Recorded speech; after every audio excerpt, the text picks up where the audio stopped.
did he do it? The jurors saw the actual cut, the hole in his Porsche, and then they saw the damage done from that Molotov cocktail where the red interior is ruined and darkened by the fire that started in his car. I mean, I'm 13 years old. I'm not here to party with you. I don't want to go to the clubs. Matter of fact, I'm too young to even be in here. Why you got me in clubs? There were a lot of things I seen and a lot of positions that I think I was put in where I had to make very, very tough decisions in my life about who I would be. Combs' assistant calling Garcia after the incident, asking for a copy, according to testimony. When Garcia said no, the assistant showed up in person at the hotel. Garcia testified that he told her to contact his manager at the security company. The day's big witness was a former security officer at the Intercontinental Hotel. He said Diddy paid him $100,000 to fork over what he thought was the one and only copy of a video of Cassie's assault. That is being lumped onto that man every single day. And it doesn't matter how expensive and skilled his attorneys are. You get the case you're given. And they were given a real stinker. And all I can say to this is it is a really good thing that Sean Puffy Diddy Love, Puff Daddy Combs loves applesauce, because they serve that regularly in prison. I am absolutely going to testify. I won't even say his name. He is an evil being and is going to pay. Candidates are being asked about their own connections to or impressions of an array of celebrities, and with no explanation why, at least not yet. The parlor games have begun, my friends. Everybody is trying to connect the dots between the shiny, famous names and the beleaguered rap star Diddy. Like, what the fuck is going on? How many guys were on video saying, ain't no party like a Diddy party? LeBron? Everybody know ain't no party like a Diddy party, so. Yeah, how about Ashton Kutcher? Diddy party stories. Man, that was like some weird memory lane. All these people, like, you guys all went, you didn't see nothing? Yeah. Donnell. A grainy hotel hallway, camera rolls for 24 brittle seconds. In it, a man who once ruled hip-hop kicks and drags his pop star girlfriend like discarded luggage.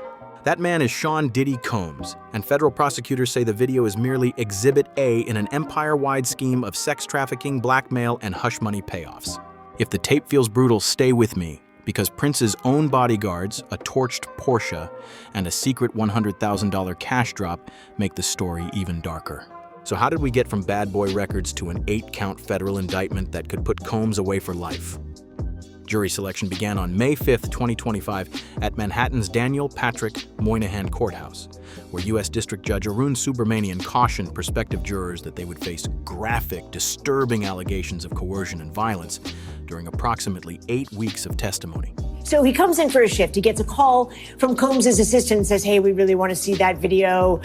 We know is this, that, and the other. And he said, no, you can't. I can't show it to you. You got to talk to management. Then that assistant shows up at the hotel, says that she wants to speak to him. Federal prosecutors have charged Sean Diddy Combs with 8 counts: sex trafficking, racketeering, forced prostitution, narcotics distribution, kidnapping, bribery, witness intimidation, and obstruction.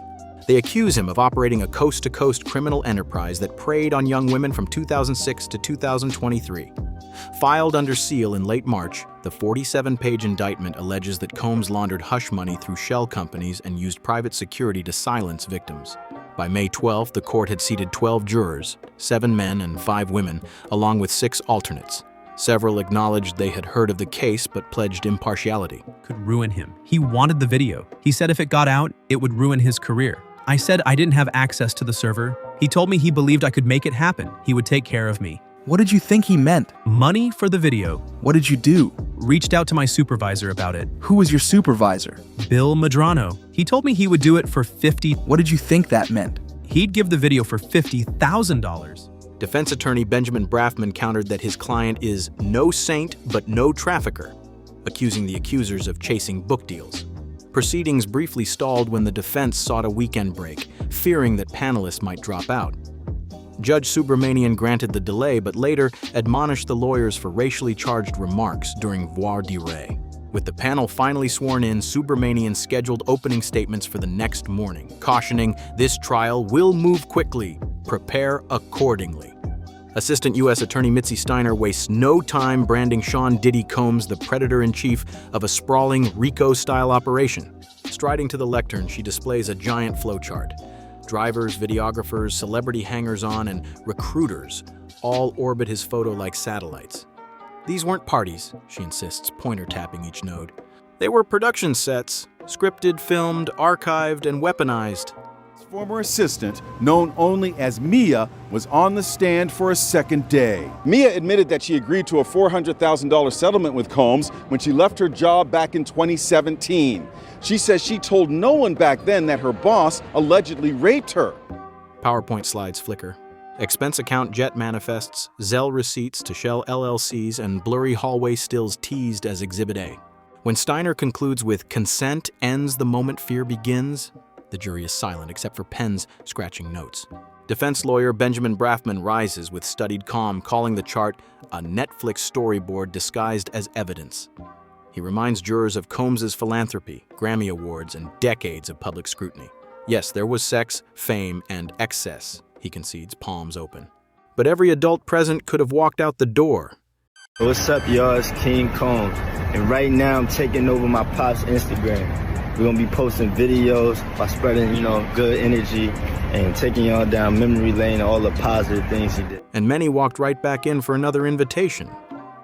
Brafman portrays the accusers as opportunists pursuing book deals and podcast exclusives, leaning heavily on the presumption of innocence.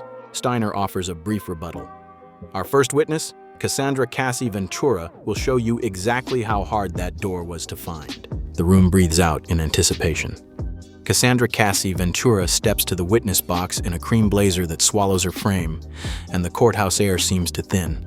For 4 relentless days, she speaks in a measured, almost clinical monotone, but the content is anything but sterile. She recalls meeting Combs at 19. It's day 2 of Cassie Ventura on the stand. It's an emotional day. She is recounting a lot of the physical violence that she suffered while dating Combs for over a decade. I thought I'd found a mentor, not a warden. First came luxury shopping sprees and private jet praise. Next, the curfews, the confiscated phone, the obligatory pills before so-called freak-off nights. Jurors jot furiously as she describes being ordered to perform for cameras that were everywhere, even the closets. Her narrative peaks with an attempted breakaway on April 14, 2016 at the Intercontinental Los Angeles. Surveillance video, projected larger than life, shows Combs sprinting down a carpeted hallway, delivering a kick to her ribs, then dragging her by the hair back toward a penthouse crowded with guests who look away.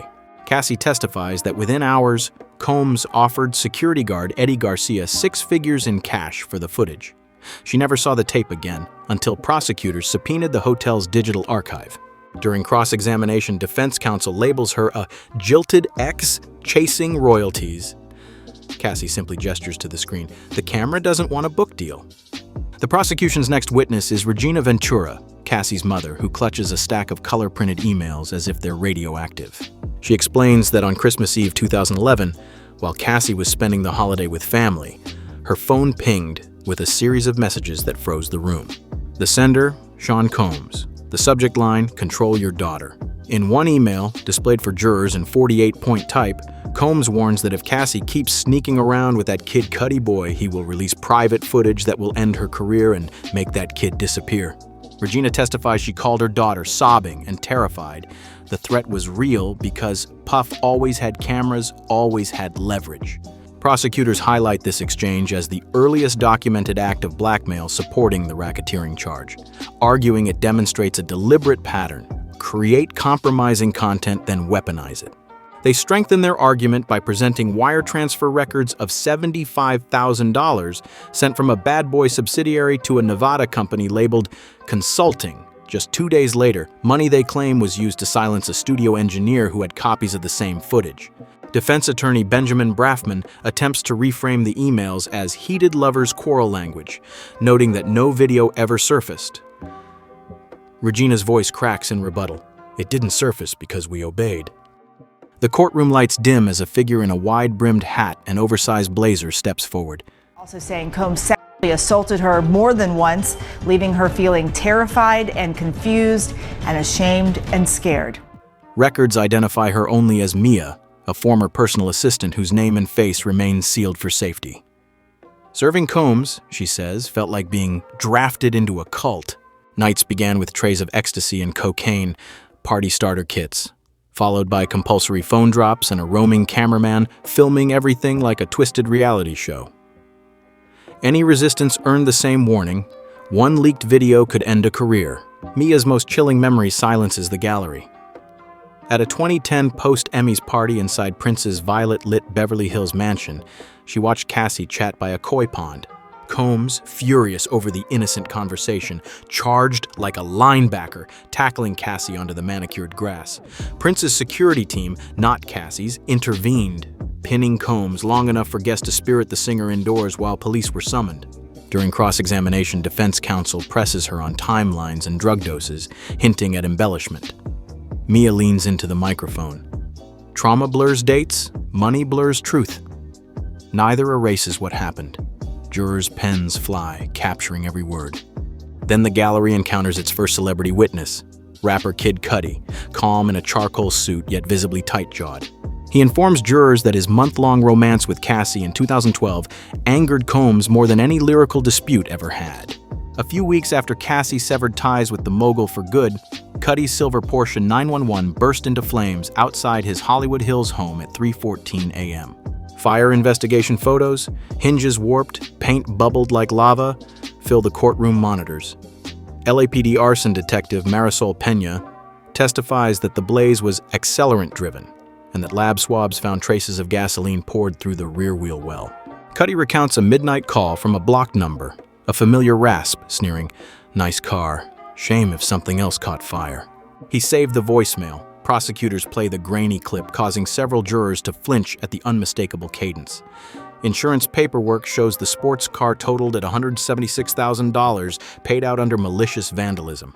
Former Combs assistant Capricorn Clark reinforces the narrative, recounting an earlier incident in which Combs allegedly broke into Cudi's guest house looking for Cassie's scent. Well, Mia is on the stand. She's been on the stand since late morning, and she's likely to be on the stand through Friday. Prosecutors are utilizing her in part to prop up their argument that Sean Combs essentially abused his employees. And though she was only his personal assistant for about a year, she described it as chaotic and toxic. She said the highs were really high and the lows were incredibly low.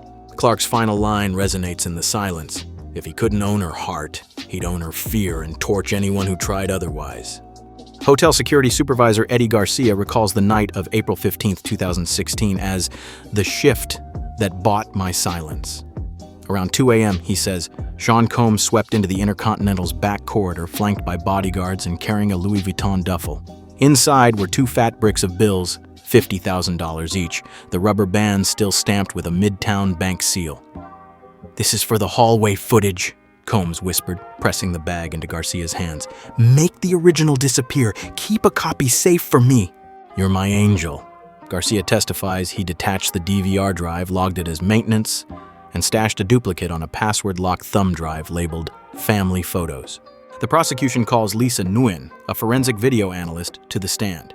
She demonstrates that the clip shown to jurors, Cassie being kicked and dragged, matches the hotel's internal timestamp checksum down to the millisecond, proving it to be an unaltered second-generation export. Nguyen also presents metadata for access logs that were wiped 6 hours after Garcia's maintenance entry, framing the payout as an obstruction tactic, not mere embarrassment control.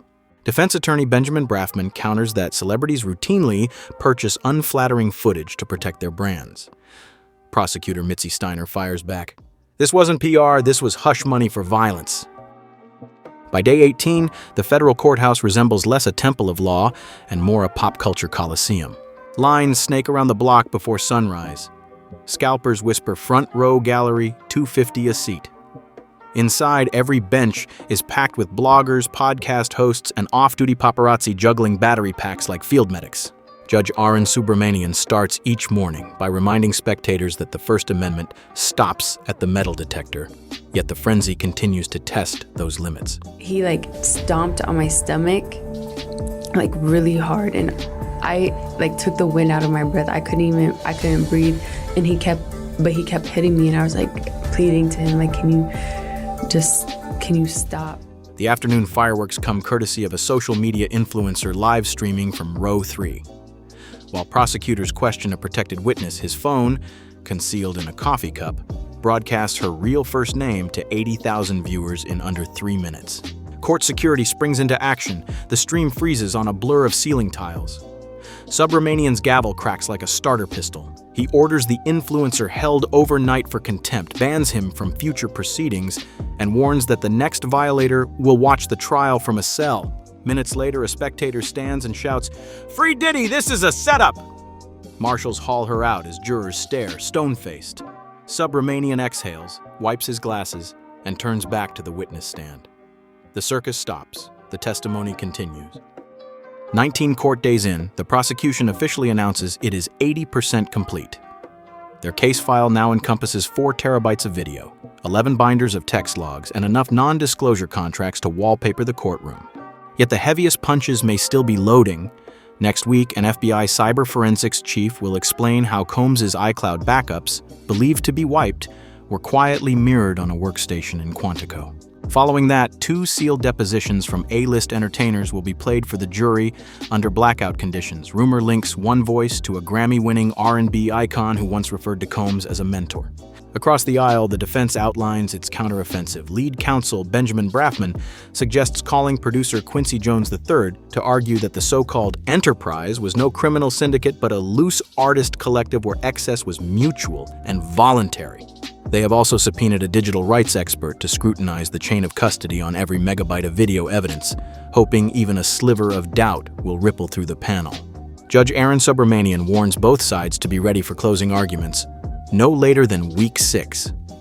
He goes down. In person, again explains, I can't give you the video, I can't show you the video, but according to his testimony, he tells her it's not good. He then goes back up and gets another call from the assistant who puts Combs on the phone.